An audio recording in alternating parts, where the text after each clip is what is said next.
Welcome to Mountain Bear Outdoors. Today we've been to Blagdon Lake, we see some cows, we go for a walk, I show you my survival kit, and Carla tackles a fence.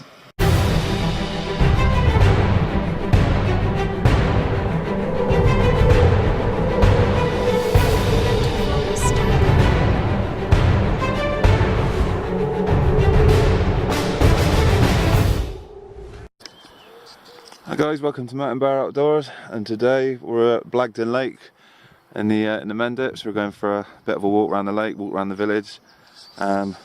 Welcome once again, the sun's shining, I've got Carla with me. So if we get lost, I'm blaming Carla. So off we go, let's go and have a look around, shall we guys? So we've just climbed up a huge hill through the village. Wasn't that big? Oh wow, steep enough. It was steep enough in this heat.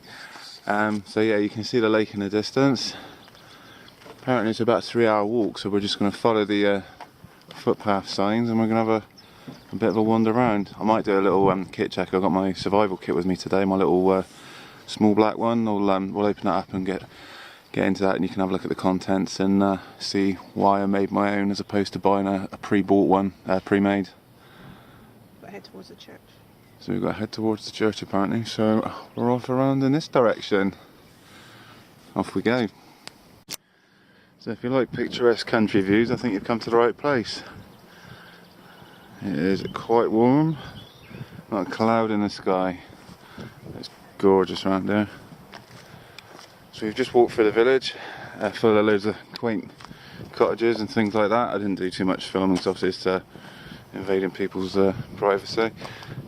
So we're just going to keep going on around, and eventually we should drop down to the lake itself and we can get a nice walk around the outside of it. Hopefully you might see a little bit of wildlife as well. Just follow the signs for the public footpath, just keep going down. So we're down at ground level now. We've got a lovely breeze coming in off the lake, keeping us cool. You see some cows over in the distance. So we're going to keep following this public footpath. And hopefully we'll hit the edge of the lake and we can sit down for 5 minutes and take stock, have a little break. How many miles did you say it was? 6.5. That's what it says. So it's about 6.5 mile round trip apparently. And then Carla wants to go to the pub. Carla wants to go. Well yeah, because Keith's driving. Yeah, so he's going to Coke. Coke. Crisps. The weather's supposed to be really, really good tomorrow as well, so we're going off to Blagdon at the request of Danny Connors. I haven't forgotten about you, mate.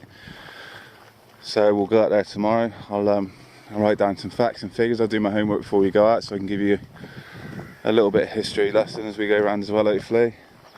Show the old little military barracks that was at the end of the walk on your way around. Hopefully get some nice pictures for you. So let's carry on, and hopefully we should hit the lake in a minute. So we're pretty much at the water's edge now. Come through a few farmers' fields and that. Obviously making sure you shut all the gates behind you. Trying to stick it to the path wherever you can, because obviously this land does belong to people. I'm a big believer in looking after the countryside, not leaving litter and mess all over the place. You can hear the geese over in the distance. Carla nearly fell on her ass. We're up to our knees in the grass at the minute, kind of. And it's quite rutted as well from the livestock tramping all the way through it. I didn't realise how big this lake is until you start walking around it. It goes off into the distance over there as well. So I think there's a path just by that hedgerow just over there. So we're going to cut into that and get onto the path, get off this farmer's field. Can't get over how beautiful the weather is.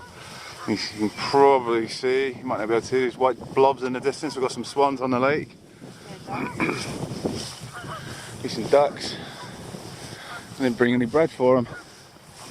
Right, just feed off your fingers. Yeah, I'll just stick my fingers out and see if I fancy a nibble of those. So I had to swap the lens over on the camera because of my jacket managed to rub the plastic on the old one, and it's given it a really sort of smeared and you can't really see through it very well. So I've put the this is the underwater lens on. I've had to reduce the field of view on the camera, otherwise you're going to end up with some weird sort of black letterboxy things on it. I haven't tested it out yet, so you might as well still get a bit of letterboxing. So I have to try and get another lens for it. I was hoping it'd be a little bit stronger than that. It was literally in my jacket pocket as we went out of the pen van. So the 64 gig memory card that I put into the camera, I paid about £17. That does give you about 4.5 hours worth of recording time. Having said that, the battery's only good for about an hour and 20 minutes. You can pick up some other ones, I think they're about £10. You can get 3. It's electric. Oh, I just touched the electric fence. At least you didn't pee on it. So yeah, I'll get some of those. I'll get a bit of a better case to put this thing in. As I say, the lenses are about 20 quid, but it's just getting hold of them. They're not as easy to get the accessories for like the GoPro stuff is. There's a big bench over there, so I think we're going to have a sit down in a minute. If we can break through this hedgerow in a minute, we can find a gap, and we'll have to do some sort of cool commando roll move over the top of it. Or not. So we'll see you in a minute. So we're still trying to get around to the edge of the lake. The hedgerow's quite thick, so we were continuing around the outskirts until we find a break in the hedgerow so we can go through. Anyone like cows? We got a big field of them. They don't seem too bothered by us. So we'll just walk past, leave them alone. You don't want to start them or anything like that.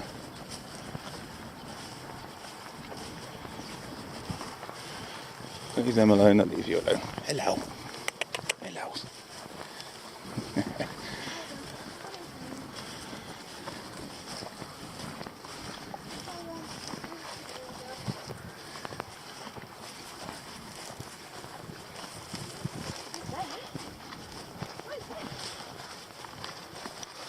We've got one following us. Huh? There you go.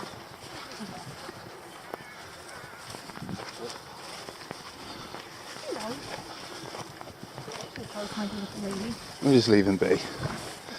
Go on, come out to your grass. Oh, okay. Come to a bit of a thing again. So I can go under it.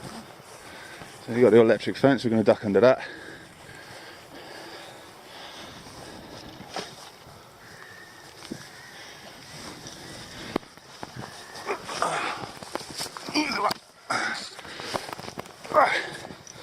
And we're through. Oh, in a bit, cows. They're coming over, they're so nosy.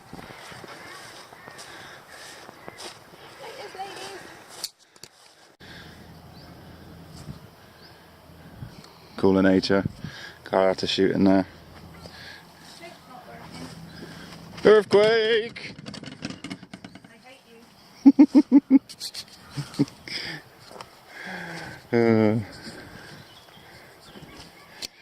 She'll come out in a minute, she'll have to climb over the fence. That's always good fun to watch. She pretty much fell over it just now, getting in there. Wait for it.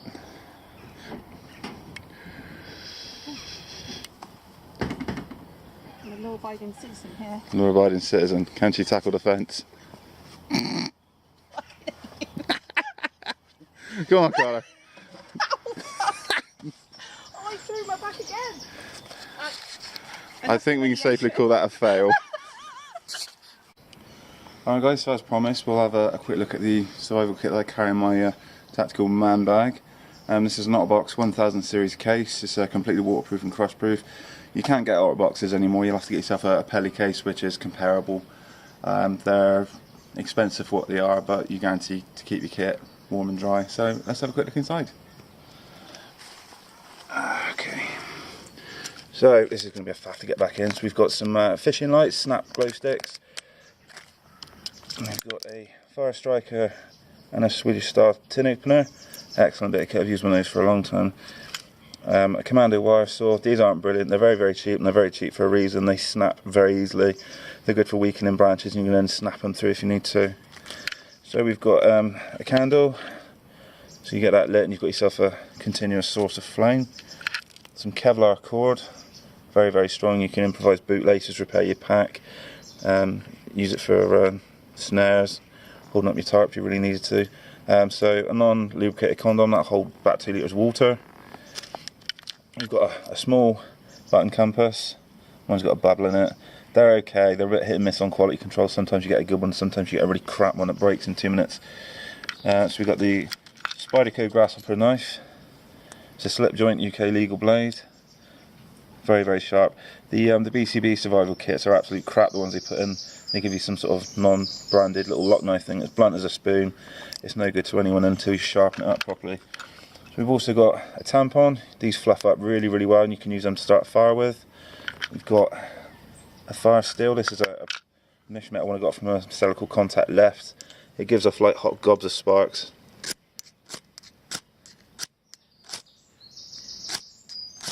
Very, very good bit of kit. So you've got a single razor blade, a couple of water purification tabs that should do a couple of litres. Also got a couple of plasters in the bottom. I cut down a pencil. Pencils don't sell, pens do. So I've got a small whistle. I always wear my survival whistle around my neck anyway. I've always got that on me. So an alcohol prep pad, you can use that to start a fire with, clean a wound. In here then we've got a piece of reflective mirror that I pulled off of a bit of packaging. We've got a striker for a strip of matches. I've got 2 feet of duct tape. We've also got a selection of matches. So we've got the ones that need a striker.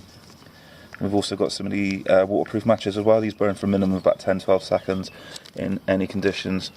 We've also got one of these which is just filled up with cotton soaked Vaseline pads. I'll show you one of those. I'll obviously take my rubbish with me because I don't want to make a mess. But it's easy. These have been in this kit for a couple of years at least. So you literally just pull it apart like that. You see the fibres all exposed. And it's all sticking to my hand. Grab your striker. You see how I've worn it back to the shiny metal there. Oops. And away you go. That should burn for a couple of minutes. If you haven't got any source of tinder on you, these are absolutely brilliant. And that's been in my kit for about 2 years in a plastic Ziploc bag. And that's kicking off a fair bit of heat. So that'll go for a couple of minutes. That should give you a chance to get your little twigs and other tiny bits of tinder going. So that is a survival kit then, guys. That's just, it's going to give you options. It's not going to save your life. Knowledge is power. If you don't know how to use the equipment, you're going to be out of luck pretty quick. But this is just a catalyst. Okay, so we'll continue on then, guys. I'll put this out and take my rubbish with me. So we just noticed on the way around you can come off of the path along the tree line, and we've actually made it to the lake. Yay! Results. As you can see over in the distance, that long sort of concrete looking thing, that's round about where we parked. Yeah. Water's not too murky. I think they advise not to drink anything out, or let your dog drink anything. I think there's a few waterborne pathogens floating around in this, so we'll probably not good for a swim. Yeah. Oh, that made it all worthwhile.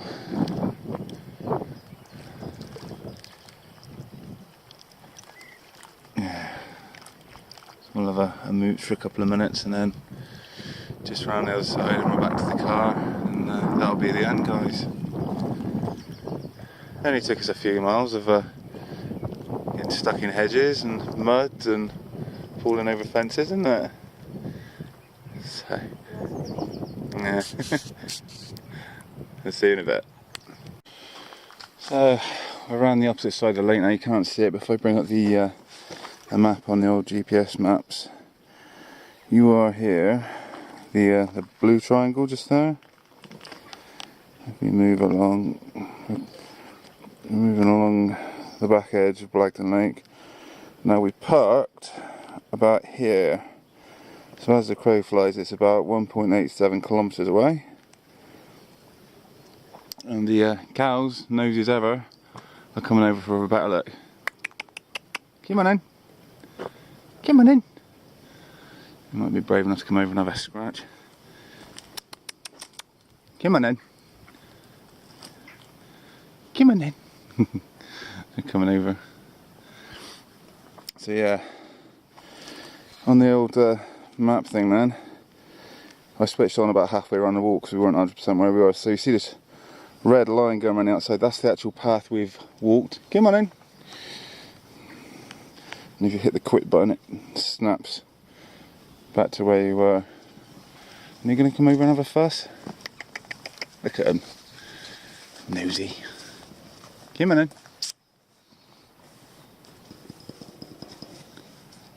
Wow.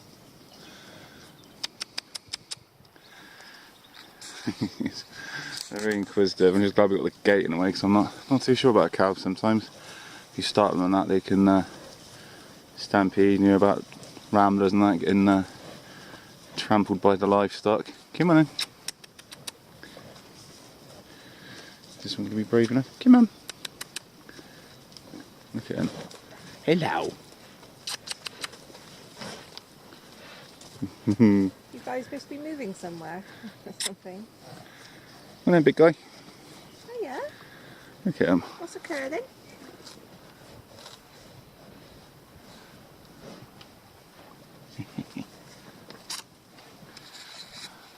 Big friendly cows. Good old Mendix cows.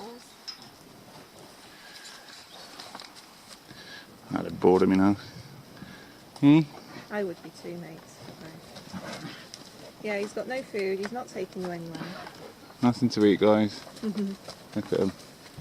They're all coming down this side for a nose now. And little baby ones as well. So yeah, we're about 1.8 kilometres away from the car.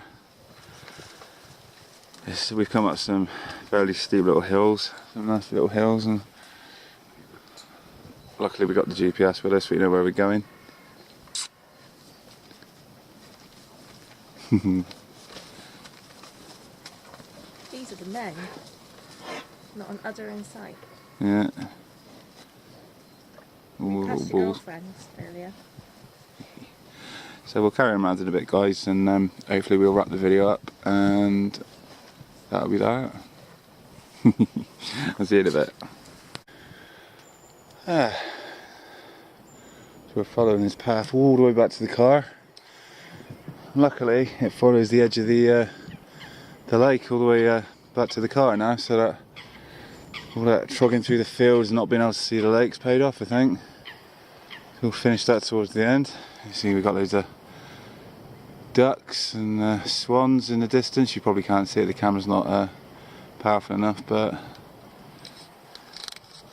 yeah, all in all it's a pretty good day out, isn't it? Nearly there, and then we're off to the pub to get something cold to drink and maybe something to eat.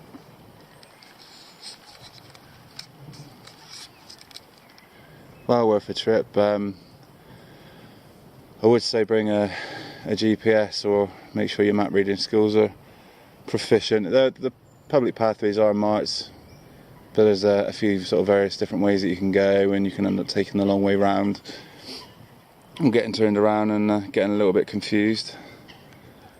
But there's got to be some fish in there. What do you reckon? See if you can see any fish. I haven't tested this camera in the water yet, so it's supposed to be waterproof.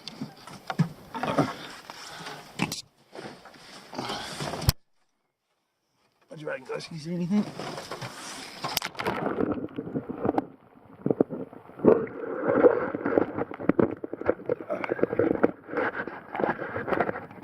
Me neither. Carry on, man. Really no.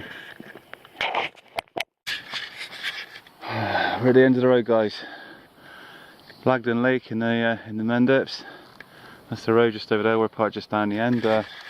Hopefully you've enjoyed your little trip with us today. I'd like to thank Carla for holding the camera for me and her almost perfect navigation skills with a map. We only had to use the GPS a couple of times.